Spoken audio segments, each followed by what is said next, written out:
سلسلہ چہل حدیث نمبر 5 عن ابی شریح ان النبی صلی اللہ علیہ وسلم قال واللہ لا یؤمن واللہ لا یؤمن واللہ لا یؤمن قیل ومن یا رسول اللہ قال الذی لا یأمن جارہ بوائقہ۔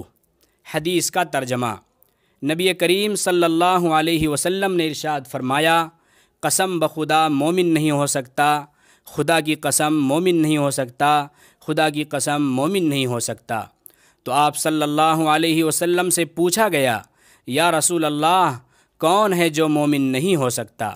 تو جناب رسول اللہ صلی اللہ علیہ وسلم نے ارشاد فرمایا، وہ شخص جس کا پڑوسی اس کی شرارتوں اور خطروں سے محفوظ نہ ہو۔ حدیث کا مطلب، انسان کا اپنے والدین، اپنی اولاد اور قریبی رشتہ دار کے علاوہ سب سے زیادہ تعلق، لین دین اور ملاقات کا سابقہ اپنے پڑوسیوں سے پڑتا ہے۔ اسی لیے زندگی میں چین و سکون اور اطمینان حاصل کرنے کے لیے اچھے بااخلاق پڑوسیوں کا ہونا بھی ضروری ہے۔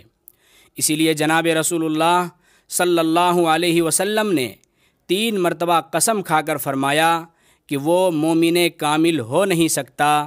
تو صحابہ کرام رضی اللہ عنہم نے عرض کیا، یا رسول اللہ وہ کون ہے جو مومن کامل نہیں ہو سکتا؟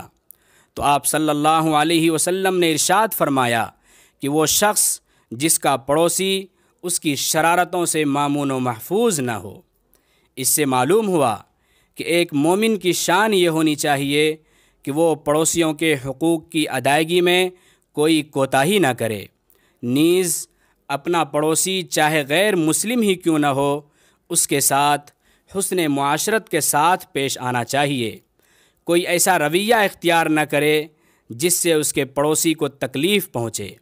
چنانچہ پڑوسیوں کے حقوق کے بارے میں جناب رسول اللہ صلی اللہ علیہ وسلم نے ارشاد فرمایا کہ جبرائیل امین ہمیشہ مجھے پڑوسیوں کی رعایت اور مدد کی تاکید کرتے رہے، یہاں تک کہ مجھے گمان ہو گیا کہ رشتہ داروں کی طرح پڑوسیوں کو بھی وراثت میں شریک کر دیا جائے گا۔